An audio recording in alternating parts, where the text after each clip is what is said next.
Assalamualaikum warahmatullahi wabarakatuh. Selamat sore. Gimana Mbak? Apa kabar? Kenalan dulu dong. Kabar baik. Kamu namanya siapa? Aku namanya Vini Salsabila. Vinisa. Vini Salsabila. Oh, Vini Salsabila. Iya. Saya nama panjang saya. Boleh panjang pendek boleh. Nama saya Divanza Ahnadia Rishad. Divanja Ahnadia Rishad. Rishad. Iya. Susah sekali. Saya cukup Silviana Murni, panggilnya Silvi. Dipanggil Mpok Silvi juga boleh. Ibu bagaimana kabarnya? Sehat walafiat. Alhamdulillah. Baru selesai paripurna. Kita tadi sidang paripurna akhir, masih sidang akhir dari tahun 2021. Alhamdulillah ini semua 136 para senator dari 34 provinsi. Alhamdulillah ya. Kalaupun karena sesuatu dan lain hal mereka masih virtual. Terus apa mau ditanyain? Kesibukan ibu akhir-akhir ini apa? Bukan akhir-akhir ini, dari dulu kali ya. Saya memang dari dulu tuh nggak pernah bisa diam. Artinya memang saya sudah berniat. Apalagi setelah saya merasa bahwa kok saya perlu sekali meningkatkan niat saya, komitmen saya. Artinya saya berniat bahwa saya ingin mewakafkan diri saya untuk masyarakat, khususnya masyarakat Jakarta di mana saya lahir, saya besar, saya sampai dengan saat ini memang saya lahir, tinggal, hidup, bekerja di Jakarta ya. Karena kenapa? Karena memang ibu dan bapak saya itu orang Betawi asli. Jadi ya kalau papa saya dari Jatinegara, mama saya itu dari Cikini. Jadi ini si Gondang dia aku bikin karena sini. Gitu. Terus ya namanya orang Betawi kan pantun. Iya, saya juga orang Betawi ibu. Oh ya? Iya. Terus Ibu kan benar-benar sibuk nih sebagai orang tua dan sebagai istri, bagaimana kesibukan ini? seringkali pertanyaan ditanyakan. Saya pikir gini, ini semua tergantung pada niat. Maukah kita membagi waktu? Mau kita mengelola waktu kita yang cuma 24 jam ini, terus harus berbagi perhatian dengan semua. Nah ini harus apa? Yang paling pertama, satu, kemauan kita. Dua, memang kita harus disiplin. Misalnya contohnya, pagi-pagi kita bangun gitu ya. Ketika kita bangun kita harus ngapain nih? Oh, saya harus perhatikan suami saya mau makan apa, anak saya mau makan apa waktu saya kecil, waktu anak-anak saya masih kecil. Terus kemudian kalau sekarang saya udah punya cucu 5, anak saya 2, cucu saya 5. Nah jadi saya bagaimana nih, saya bangun saya harus tahu nih suami saya mau sarapan apa, kalau nggak malamnya saya tanya paginya.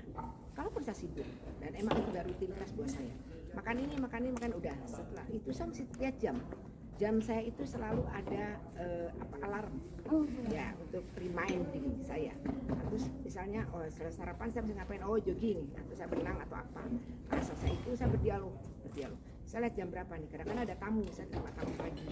Nah kemudian dan saya memang membuka diri, WA saya, telepon saya membuka diri. Kalau misalnya ada telepon saya nggak lihat itu siapa, saya selalu angkat aja.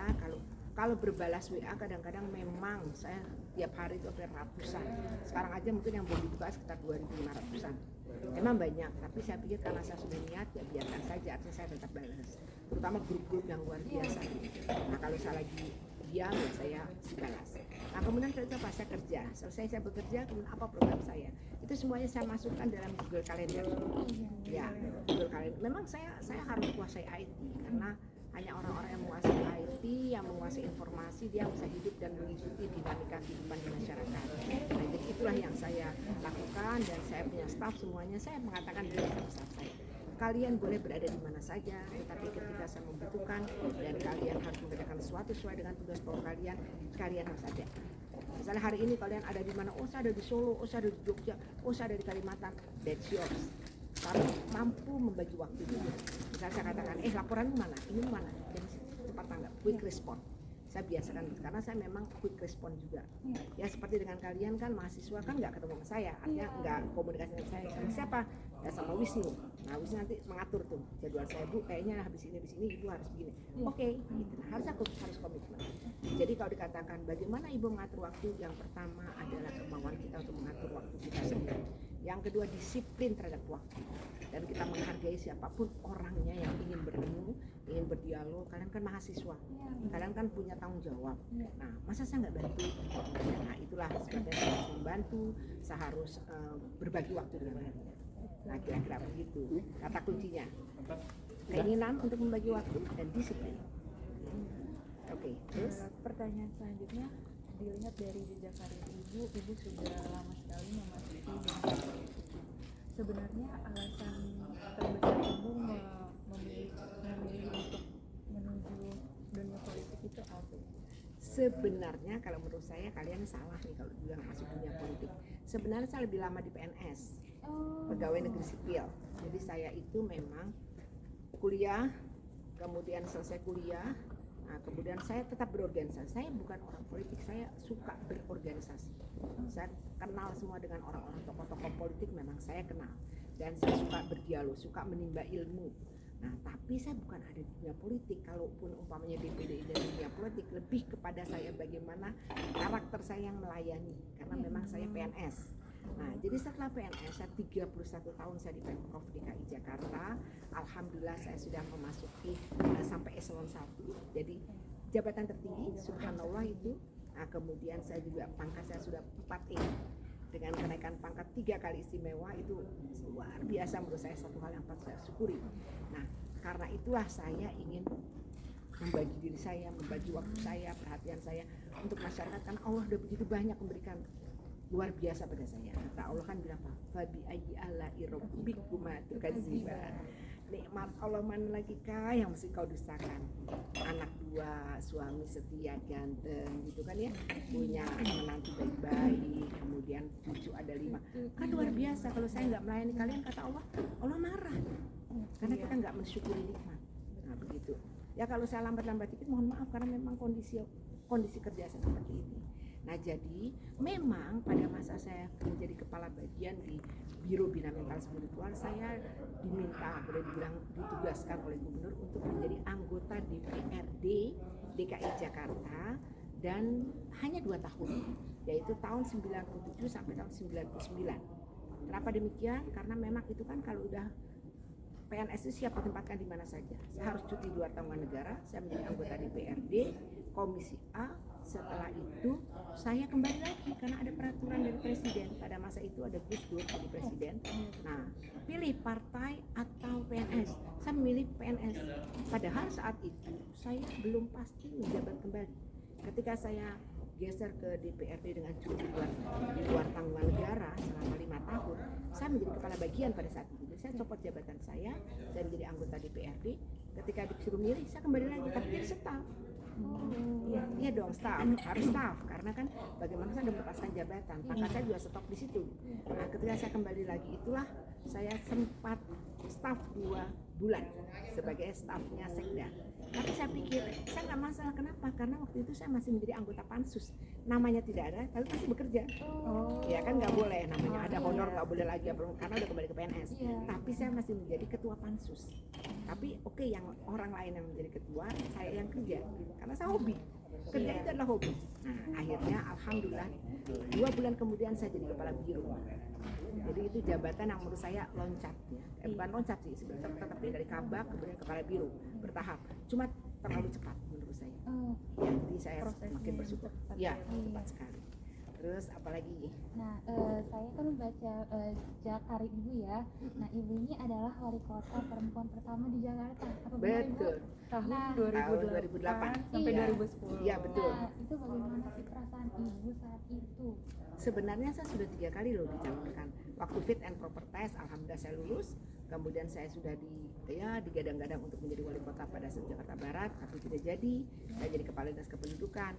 Kemudian digadang menjadi wali kota Jakarta Selatan, tidak jadi. Saya menjadi kepala dinas pendidikan. It's okay, menurut saya itu adalah tugas, harus siap menempatkan stok. Kan eselonnya sama 2 juga. Iya. Nah, setelah itu akhirnya saya baru jadi wali kota Jakarta Pusat.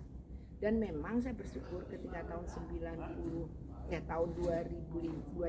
sampai 2010 itu saya memang cuma 2 tahun. Tapi pada saat itu saya kebetulan mendapat guru besar. Jadi saya mendapat 2 muri nih. Satu wali kota perempuan pertama di ibu kota negara. Yang kedua adalah wali kota bergelar profesor, guru besar. ya di ibu kota negara dan baru pertama kali. Nah, itu yang patut saya syukuri dong. Ini semua persoalan ini karena Allah mengirimkan seorang malaikat yang menurut saya itu berwujud suami saya. Suami saya itu luar biasa. Makanya saya suka pulang pergi saya cium tangan, kemudian saya selalu minta maaf karena saya mungkin hari ini dia lagi ingin dapat rumah saya ada di sini gitu kan. Tapi alhamdulillah dia sudah ikhlas karena tahu dengan aktivitas saya dan saya selalu terbuka dan kapan saja saya bisa dihubungi. Handphone saya hampir gak pernah mati, alhamdulillah. Nah, seperti itulah. Jadi memang bagaimana perasaan saya kalau dari manusiawi ya tersanjung ya. Karena hampir 11 jabatan saya alhamdulillah saya jadi perempuan pertama di jabatan ini dan menurut saya ini sebuah sebuah tanggung jawab yang besar karena saya harus membuktikan bahwa perempuan kalau udah dikasih jabatan itu harus profesional. Harus profesional, harus betul-betul punya tanggung jawab yang besar. Nah, tapi kan kita nggak boleh melupakan kodrat kita sebagai perempuan. Sebagai seorang perempuan. Nah, harus jadi ibu, jadi kekasihnya suami, jadi tempat curhatnya anak-anak gitu kan. Nah, harus jadi penuh kasih sayang terus macam. Tapi kita harus menghadapi masyarakat yang kadang-kadang nyinyir, kadang-kadang protes, kadang apa. Nah, di sini kita harus membagi peran. Artinya gini, ketika kita masuk ke rumah, saya sebagai ibu lepaskan semua atribut. Nggak boleh, saya kepala dinas, saya wali kota, saya kepala satpol pp, saya pernah kepala satpol pp. Nah seperti itu kan nggak boleh, nanti di rumah saya bisa nunjuk-nunjuk suami saya, Pak tolong Pak. Nah, sampai ke nggak rumah boleh. ya Bu. Saya bilang lepaskan semua atribut-atribut kepangkatanmu, masuk ke rumah saya ada Sylvie, seorang ibu rumah tangga, anaknya ada 2, harus diopenin, cucunya ada 5 gitu. Nah seperti kayak gitu. Nah ini yang perlu saya ingatkan kepada perempuan-perempuan, ya harus tahu kapan kita jadi duren, kapan kita jadi ketimun yang bongkok pahit. Nah ibaratnya gitu, ya harus bisa jadi pelayan, harus gitu. Saat kita jadi wali kota mungkin kita dilayani atau apa, ya jadi duren, gitu kan, harum, enak gitu kan. Tapi ketika kita harus, ya di depan ada Pak Presiden, di depan ada gubernur, ya kita harus seperti ketimun bongkok gitu, siap Pak, siap Pak, gitu kan. Dimarahin ya harus itu, tahu menempatkan diri. Ya, gitu. Jadi ada etika birokrasi yang harus kita pegang. Ya. Apalagi Ibu setelah perjalanan karir Ibu yang sangat panjang, pasti ada suka dukanya. Boleh berbagi tentang suka duka yang Ibu alami? Kebanyakan suka ya. Kenapa aku bilang suka? Kalau orang nanya kayak begini, Bu Sylvie apa sih dukanya? Nyaris nggak ada. Kenapa? Karena saya enjoy banget. Saya enjoy, saya menikmati setiap langkah saya. Mau saya dimarahin orang, mau orang mau berantem sama saya, mau orang cemburu, mau orang marah, saya menikmati itu. Oh ini adalah sebuah pembelajaran buat saya. Sebuah proses dan saya harus menikmati itu. Saya harus siap untuk menanggung apa saja yang saya hadapi. Ya saya harus jalan. Karena saya yakin betul Allah itu bilang, innamal usri usra wa innamal usri yusra. Di balik kesulitan pasti ada kemudahan. Ada solusi, ada masalah pasti ada solusinya. Allah udah bilang begitu. Nah karena Allah bilang begitu, saya yakin. Jadi apapun yang saya hadapi pasti Allah akan memberikan solusi yang terbaik. Jadi ya harus tenang, harus mutmainah kita menghadapi apapun. Gitu lah. Ibu sebagai pemimpin itu kan sudah lama juga ya. Nah Ibu itu pernah merasakan tidak diskriminasi sebagai seorang pemimpin perempuan? It depend on, tergantung kitanya. Kalau saya merasa bahwa kalau saya kok kayaknya saya nggak dianggap ya, artinya harus introspeksi, harus ada yang dievaluasi. harus merasa, iya nggak boleh marah, kok saya nggak dibilang, nggak bisa, kesempatan itu harus diraih kok. Kalau perlu ciptakan kesempatan itu, bukan nunggu dikasih jabatan, nunggu dikasih, enggak lah, nggak boleh begitu. Jadi kita bekerja maksimal, kalau ada fit and proper test ikut, kalau ada pekerjaan kerjakan maksimal, profesional, nggak pasti kok pimpinan akan memilih kita kalau kita sudah kerja baik. Yakin betul. Kalau misalnya kita tidak terpilih, walaupun kita sudah kerja profesional, artinya skenario Allah itu terbaik. Itu yang terbaik. Oh saya kalah kok di pilkada, tapi saya anteng-anteng aja. Ternyata ada kesempatan saya harus di DPD. Tetap kan saya bisa mengabdi. Saya tetap bikin pameran ketika saya kalah di pilkada. Saya belajar sama Darwis Triadi, belajar foto, sang maestro fotografer. Saya belajar, kemudian saya hunting sampai jam 2 pagi. Setelah itu bikin pameran. Nggak ada waktu hidup saya yang kemudian jadi bahaya sia-sia, nggak ada. Saya berusaha, bengong dikit ngaji saya, bengong dikit jawab-jawab, kan bikin konsep di komputer. Jadi Allah itu paling marah, Tuhan itu paling marah kalau kita menyia-nyiakan. Karena ingat wal asr, demi masa. Ini Mas. Setiap waktumu dimintakan pertanggung jawab oleh Tuhan. Jadi jangan main-main. Kalau kalian sekolah dapat waktu 4 tahun, 4 tahun lah kamu kerjakan habis selesai. Kalau perlu 3,5 tahun. Alhamdulillah semua kuliah saya rata-rata normal atau di bawah normal. Artinya saya harus mengerjakan lebih cepat. Iya. Hukum waktu sarjana hukum ya saya alhamdulillah pertama saya lulus di angkatan saya. Kedua demikian. Tapi saya di kedua ini kan saya di anggota DPRD, saya lambat sedikit, tapi tetap tepat waktu. Iya. Yang luar biasanya ketika saya ambil doktor, saya masih jadi kepala dinas kependudukan, kemudian pindah jadi kepala dinas pendidikan, saya dapat doktor manajemen pendidikan itu hanya 1 tahun 8 bulan dengan predikat cum laude. Alhamdulillah Tuhan menganugerahi saya luar biasa, karena itu saya harus ngajar, harus baligul ani walau ayah, karena Tuhan sudah berikan begitu banyak. Ini yang memang Allah mengirimkan malaikat saya itu, suami saya itu dalam wujud suami saya itu yang memang dia mempush saya harus begini, tapi jangan cari uang katanya. Uang akan ikutin mama. Kalau soal uang saya kepala keluarga. Iya. Nah, jadi saya yang bertanggung jawab. Jadi kalau saya berpikir malah terbalik, saya bilang saya kalau dapat uang bukan uang saya. Kenapa? Karena kalau saya tidak diridhoi suami saya untuk bekerja, dari mana saya bisa dapat uang? Nah jadi saya kembalikan kepada keluarga untuk kepentingan keluarga. Ya kalau saya apa sih paling lipstick, ya nggak? Lipstick, make up, itu aja, nggak ada nothing. Nah, jadi ya kembalikan keluarga karena itu doa semua, doa keluarga saya, doa lingkungan saya seperti itu. Apalagi? Kemudian pesan-pesan Ibu untuk para mahasiswa. Nah, mahasiswa, Ya. karena saya pernah mahasiswa berkali-kali dan bahkan saya nggak berhenti. Saya pernah juga ambil sekolah ya, kuliah ya di Canberra di Australian National University. Saya ambil masalah kependudukan, administrasi kependudukan di sana. Jadi artinya saya sekolah tuh sampai saat ini sampai sekolah. Namanya sekolah kehidupan kalau udah sekarang.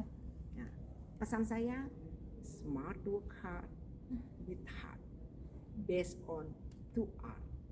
1 regulation and 2 the second is religion.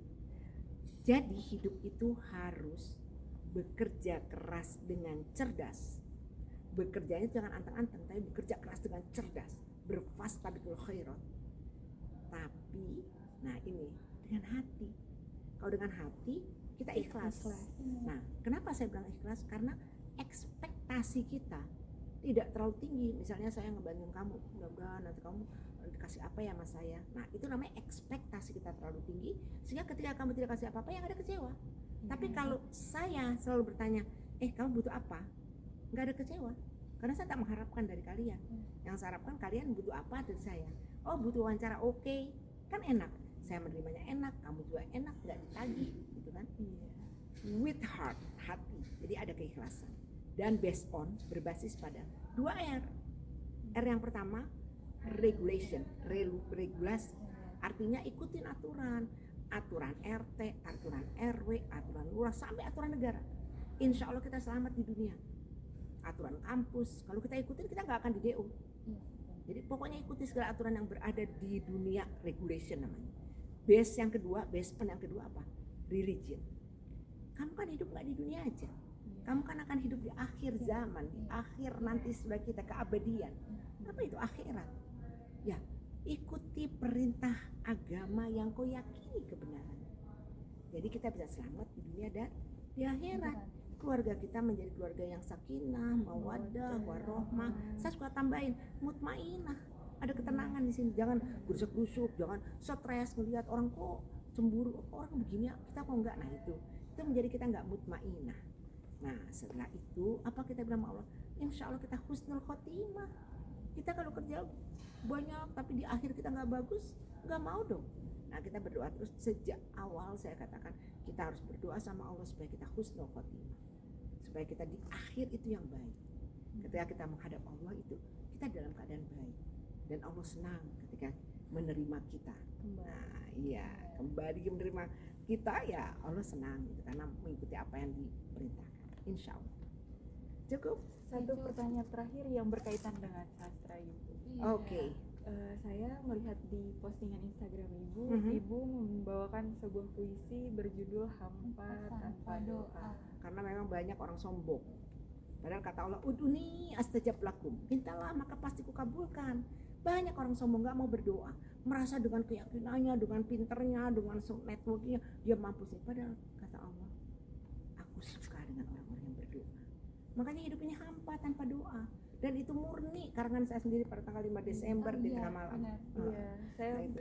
saat Biar- melihat sangat tersentuh. Iya betul. Ini bagus sekali. Masa sih saya bilang sudah ketika panggilan baru kita tersungkur bersujud. Jangan sampai kita begitu. Kalau belum kita sebelum kita dipanggil kita udah bersujud, Iya. sudah memohon ampun, bertaubat. Dan saya hobi baca puisi dari SMA.